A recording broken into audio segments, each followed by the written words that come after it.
as we know, not everything will work for everyone.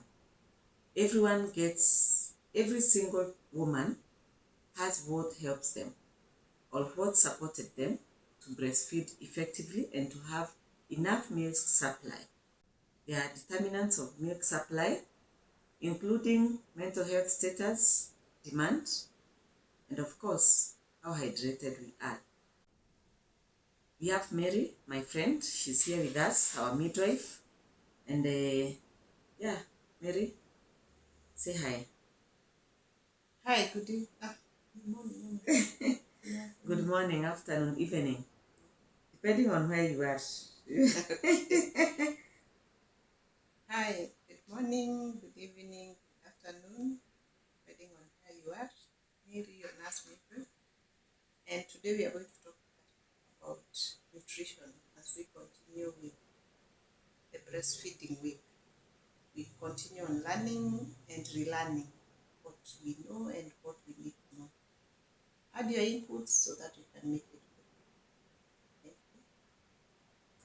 Yeah, so Mary, what is your thought about milk, boosting milk production? How do you think we should do? What is the most important type of food that we need to consider? Breastfeeding, as we said earlier, is a combination of multiple things. Food is one of the components. So we have different things that can boost the milk production. But you as a mother, you still need to be ready to breastfeed, your peace of mind, you hydrate well. Before now you come to the foods that will boost. What we insist is that food do not give you breast milk. They supplement the breastfeeding process together with the other factors. So we'll start with a group we call galactagogues. That big name just means that food that help in stimulating the production of milk. So we have a few that are available in our locality, in our Kenyan setup. Maybe different countries have different food that they use. So most of these have been there from our forefathers, and they have been there and we adopted them. But maybe most of us do not know, why do you take sour porridge, for example? Because porridge is a common food that you find that is the fermented porridge. You find it in most homes where there is a mother who is breastfeeding. Number one, the fermented porridge contains probiotics. We know in our body we have antibiotics and probiotics. So probiotics are healthy bacteria that helps in different processes of the body. So the fermentation of this porridge will help in digestion because it contains those probiotics that help in digestion. So that is why it is commonly used. Then in the porridge, we have a lot of water. We cook porridge with a lot of water, so that water is mostly for hydration. Then we either put in millet, wimbi, and other types of cereals that we have in the market. Those ones are very rich in iron. You know, we require iron to replace the lost blood, and also they are rich in calcium. So when we combine all those things in that porridge, we get the benefits of fermented porridge. The other type of food that we find in these homes is jahe. I don't know the English name of, but it is a type of a legume or a bean. It is also very common. It is very rich in iron and also calcium, and it's also a source of protein, so that is also why it is very common in those homes. Then we have other foods, seeds, like we call them seeds. Like an example we have is fenugreek. You find it in supermarkets. It's a type type of you will find it packaged, and they look like very small seeds. It is a traditional Galactago used worldwide, and mostly people use it because it mimics a hormone that is very important during breastfeeding we call prolactin. So it will stimulate the production of milk, and the milk will flow as if you're eating. You are just normally producing the real hormone. So that is why it is very good, and it will help in boosting enough milk for the baby. Yeah, so those are the classes of the galactagons. Wow. Yeah. Wow, that's great. You can also comment and tell us which galactagogue you have heard about. We have there are other seeds that may add you nutrients, like the chia seeds will come on with omega-3 and some calcium. So there are also seeds that you can add, and also the sim. Those are the seeds that they also boost your nutrition, and the more we boost nutrition, the more quality of milk we have. Yes. So the other class of foods that we need to consider is so how do you hydrate while breastfeeding? The first hydration thing that we have is freely available. A woman can breastfeed effectively as long as you have water. Water is important. It ensures that you are well hydrated, and especially when it is warm. Remember, warm drinks have a way of stimulating oxytocin, which helps in letting down the milk. So warm water is good. And then, of course, to ensure that we are nutritionally also balancing, that's why now we hydrate with other things that will also add more nutrition, including the bone soup, to add ourselves calcium, iron, and of course the fermented porridge that we have been told by Mary. Yeah, so hydrating is very important. You hydrate with as many things as you can, as long as they are healthy. Taking tea, remember tea, especially the tea. The tea itself has ways of reducing iron absorption. So it's important to avoid taking too much tea. Yeah, cook with tea. Instead, if you really love tea, you may prefer to have cocoa or chocolate. Yeah, these ones will help you to boost milk production through boosting the hormones, making you feel better, soothing you, and also providing some of the hormonal boost or balances.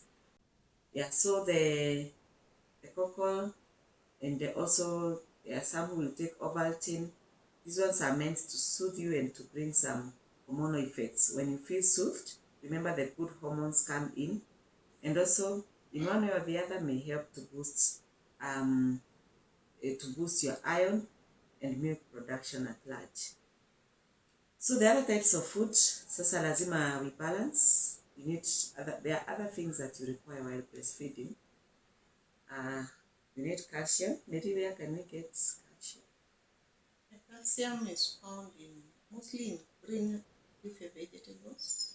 We have quite a number, both the traditional and the locally available. The traditional ones are the ones that you have in your community. For example, in my community, we talk about managu terere. So depending with your community, there are those local foods. Yeah. Then there are those that are almost found in every, for example, kales. So those ones are very rich in calcium. We also have oats.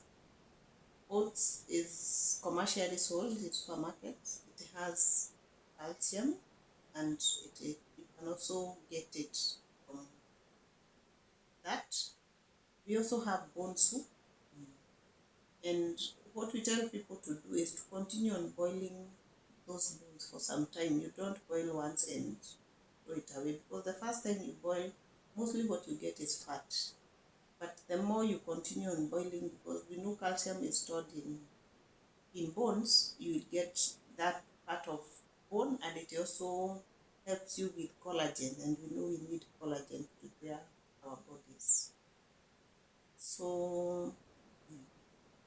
those are the best places I would tell you to get your calcium. Maybe you have other sources. Yeah, so I think what you have said is just true. Also, the seeds that we had talked about, they have additional calcium. And I also hear that, I also understand that it's called what? The mwanga. Oh, cassava. The cassavas can also help boost it as much as they also boost your carbohydrate or the energy intakes. Yeah, so thank you. The other class is the proteins. Remember, some of these classes we are saying they are already in the galactobox. Most of them are actually there because galactobox are meant to add these important nutrients to your cell. Yeah, so proteins. I think the proteins we are getting them from the fermented porridge already, the millet, the wimbi, all that they have proteins already. But also remember they are cereals. The njahi has a lot of protein according to those who have researched about it. And also, and of course, meat.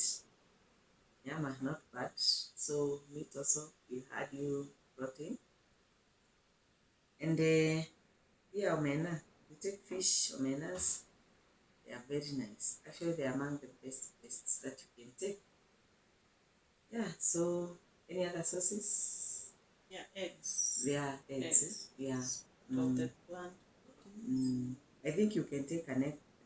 Yeah, eggs are good. I don't know who told us not to be eating eggs. Mm. We were told they'll make your baby grow big. Eggs Yeah. are very important because we need protein to repair the damage tissue Yes. that were destroyed during the delivery process. Yeah, and the sardines, the omena, they are being taken by the people from the lakeside. We can also adopt them and drop our too much carbohydrates. Okay. Then we have the minerals and the vitamins. So the vitamins, fruits, and the greens. Yeah. Yeah, fruits, greens, and what else? Yeah, sana the fruits and the greens will give us the vitamins. And of course, the cereals will also have a good share of the vitamins. So it's always good to take them. Take the fruits that are available near you to also save on the budget. Yeah. And of course, as we conclude, we'd like to say that we ensure that we get all those types of foods. We have many groups of foods. Ensure you get at least a share of each. The energy giving, we have now not talked about the carbohydrates. Which are the best carbohydrates to take when breastfeeding? Mostly the non-processed. Yeah. If you can be able to take cassava, sweet potato, the arrowroots, those are much better because they do not give you a lot of calories as compared to the others. The ugali, which is overly processed, the rice, again, it is processed. Matoke is very good. It has also other nutrients. So we capitalize more on the locally grown carbohydrates more than, and avoid the processed foods if you can. So for the rice is very light for pregnant women. So if you can avoid it and get a more healthy meal, the better. And that is why we advise these mothers to take a lot of their head because it has fiber and it will take longer to be digested as compared to you taking rice, which will be digested and produce a lot of sugar within a very short period, then you get hungry. So you tend to feed more, and as Jackie had said, that you can eat more and get less meal. That is what happens when you eat food that has a lot of sugar and will be digested faster. So you will tend to get hungry more faster and you eat more, but get less energy and meal will be less also. Yes. Yeah, so I think that's it for today.